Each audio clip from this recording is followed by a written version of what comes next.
All right, let's move on to Byzantine architecture. During the 5th century, the western part of the Roman Empire was overrun by the Germanic tribes from the north. The Ostrogoths occupied the Italian port city of Ravenna, which is really important because it's on the water and it's a port city, and until it was recaptured by the Byzantine Emperor Justinian in 540, which is also very important because he's bringing the Byzantine to Italy, which is in the west, so you need to understand that. He's in Constantinople, in Istanbul, in Turkey, and he's bringing the Byzantine to Ravenna. All right, under Justinian, the Eastern Empire rose to political and artistic prominence because you're bringing this beautiful Byzantine to Italy. This is important. Buildings in the early Byzantine period are plain in exterior, very similar to what we saw in Santa Sabina, so brick and concrete. This is San Vitale, which we're going to get to after we talk about Hagia Sophia, which is next. But on the inside, this is what we see. So we have these beautiful jewel-like tones and beautiful gold mosaics everywhere, mostly on the top portion of the church. The lower portion is going to be covered with beautiful marbles. So I want you to think back to Rome and all the beautiful marble that they had there. In the middle to the late periods, the exteriors started to become more decorative, more ornamental on the exterior, and beautiful stones, beautiful marbles were used. But in the early Byzantine, it's very plain on the outside. So here is a map. This is where Ravenna is here. This is very important. This is what I was just talking about. And here we are all the way over there in Turkey. Okay? And we're going to talk about the Hagia Sophia. You can call it the Hagia Sophia. That's fine. They're both correct. I just pronounce it the Hagia Sophia. We are at Sacred Spaces and Rituals, and this is 532 to 537, made of brick, ceramic, stone, mosaic in Istanbul, Turkey. And this is a miraculous amount of time to build such a building in only 5 years. They must have had hundreds and hundreds of people working on it. So this particular location, I think this is actually the 4th building that has been on this space, because the first 2, I think, were built and burned. And then the 3rd, I think it was destroyed for war. And now here we have this. Emperor Justinian intended the new church, which is this is the new church, to rival all other, to surpass in both scale and in magnificence, and he definitely succeeded. The result of the Byzantines' grandest building located in Constantinople. And in fact, it was one of the largest buildings in the world up until not so long ago. All right, so he assigned it to mathematicians, not architects, but mathematicians, to come up with the math to be able to do this. So the problem was you want to have a longitudinal axis, right? You want to be able to make the nave and the aisles and the apse at the end. And how do you do that and put a beautiful dome over the top? Because the last time we saw a dome was at the Pantheon. See, I'm missing Anthony. Raise his hand to say the Pantheon. All right. So the Pantheon, as you recall, has walls that are round. It has a rotunda and then a dome over the top with an oculus at the top for the windows. How do you combine a round dome over the top of a rectangle or square body? They came up with it. So this is an enormous building. It's 270 feet long, which is 3 football fields long, and it's 240 feet wide. Amazing. The dome itself is 180 feet, which is the same size as the Pantheon. The architects successfully combined the two, basilica, longitudinal, and centrally planned. And how did they do it? By using a pendentive. Now, this little guy here doesn't look very important, but let me tell you it is. And it doesn't look very big in this particular image. But it's very important because this is what allowed them to create this enormous dome over this enormous space and not have a bunch of columns in the way. What's supporting it is the piers. Here are the piers that are supporting the pendentives. When you get to the interior, you can't see them, and so it really opens up the space. These are the pendentives. Okay? Very, very important. You need to know this word. It was a part of your vocabulary words. All right, so let's talk about the construction of a church.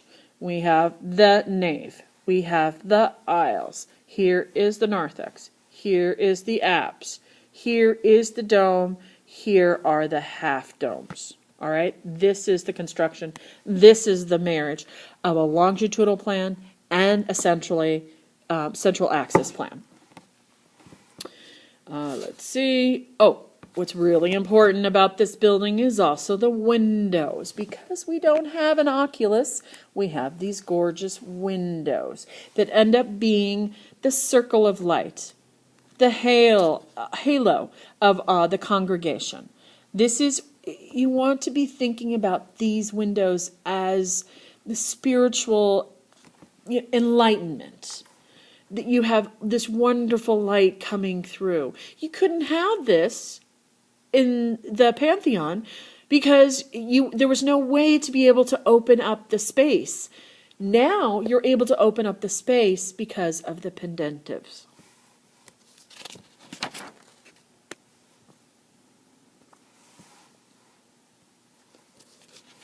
So let's look at these beautiful columns and these beautiful capitals.